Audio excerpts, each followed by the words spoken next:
A story on here reminded me of the time some friends and I stayed in what had to be the third most shady hotel in Vegas, which for Vegas is saying something. When I managed to inadvertently traumatize the entirety of my company as I recounted what I considered to be an amusing childhood story. The hotel itself was a bit of a nightmare, as everything was bolted down and none of the doors locked. But I digress. I decided that this would be a good place to put it, given the input of my buddies. Sorry that it's long. The story itself is about my family's run-in with Satanists on a trip to upstate New York. Though the growing expressions of disbelief and horror on my companions' faces assured me that the story was not, as I had previously considered, funny, per se. In any case, what follows is completely true, and everyone present swears by this narrative. When I was 5 years of age, we took a road trip, as was common in our family, up to upstate New York to see my grandmother on my father's side, as well as to tour around the countryside a bit. There we were in rural upstate, away from the region in which my grandmother actually lives, and we were planning on staying in a bed and breakfast my father had booked ahead of time.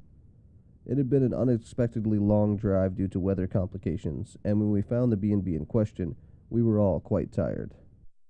We went up to the door to check in, and a woman missing her 2 front teeth on both jaws answered. She invited us in, but warned us that they didn't have any room for the night. They were booked solid.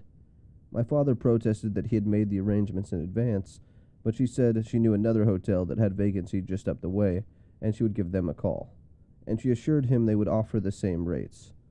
But first, she insisted on showing my parents around, as her husband was an artist, and she wanted to show them his studio and famous artwork.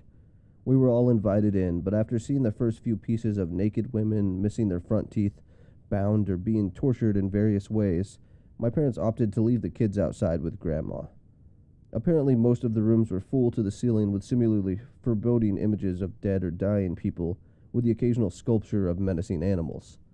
My parents were a bit creeped out, but just figured these people were eccentric and they had dodged a bullet by ending up somewhere else. We all waited out back while the woman called her friend, beside a pit containing what could have been nothing other than an altar covered with pentagrams.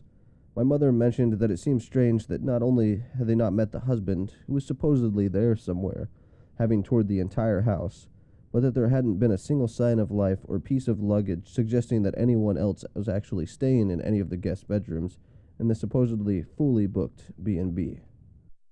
A side note that's probably not worth mentioning, but that I found strange when my mother brought it up while telling me the story later, as I was 5 at the time. A lot of this story has been narrated to me after the fact by different people who were involved on some level, was that we stopped by a park to stretch our legs at some point before proceeding to the next place.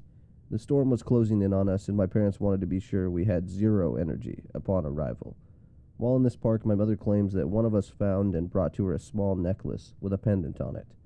The pendant itself was a pentagram on one side, with a Third Reich symbol on the other. My mother took it away and put it in her purse. We arrived at the next bed and breakfast to be greeted by a different woman, also conspicuously missing her 2 front teeth, upper and lower. It was about this time that my grandmother mentioned that she had read a lot of articles recently about tourists being killed by some cult of Satanists of some such in this area. Great.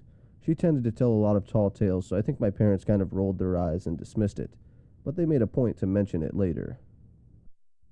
The storm was now upon us. We were all exhausted, and there was nowhere else to stay that we could find anywhere near there. My dad decided we would make do with whatever they had to offer. What they had to offer was a slightly renovated barn. During the bustle of moving our luggage in, the woman kept inviting my brother, who was 3, and I into the house, saying she had some sweets, and wouldn't we like to meet her kitties? She made it clear, however, that my parents were not welcome into the house because it was too messy, and that she would be embarrassed. We were herded away into the barn and told not to talk to the lady. Once inside, my father, who was by this time a bit creeped out, went about checking the beds and securing the one-room barn unit.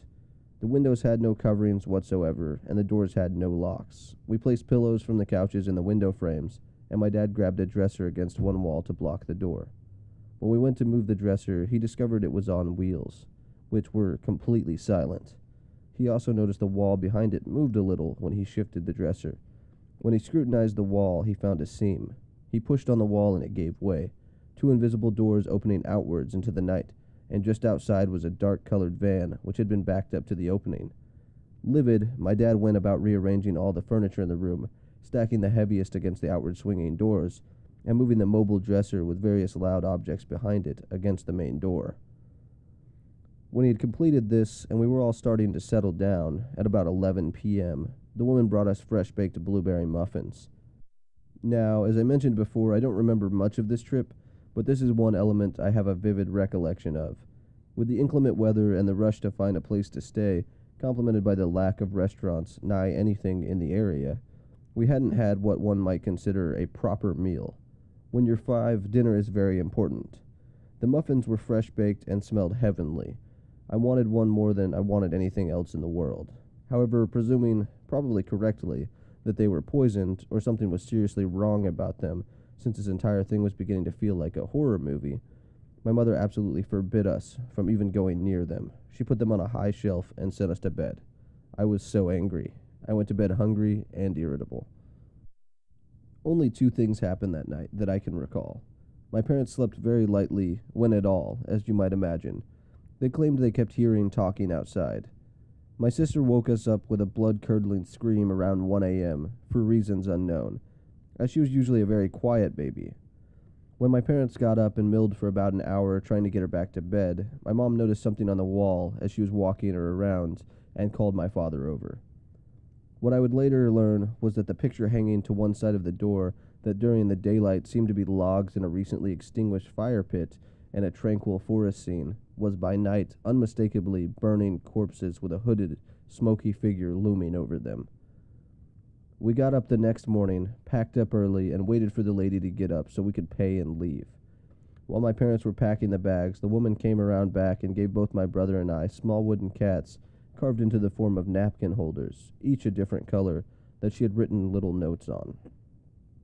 As my father was paying after loading us into the car, my mom began kicking the gravel around on the drive absent-mindedly. The woman came over to say goodbye and waved to us with her gapped grin, and my mother noticed that she was trying to discreetly recover the tiles that she had been uncovering under the gravel.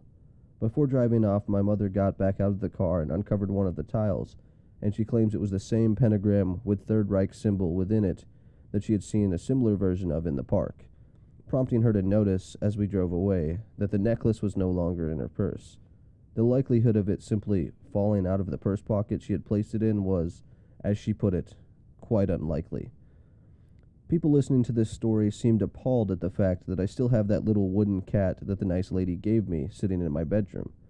I know this all sounds very strange, but I can only assure you that it matches well with my memory of the events, and all of the adults who were there tell me the same story, and 2 of them are not known to extrapolate at all. Personally, I'm glad it's just a weird story we look back on with confusion, and that nothing stranger happened that night.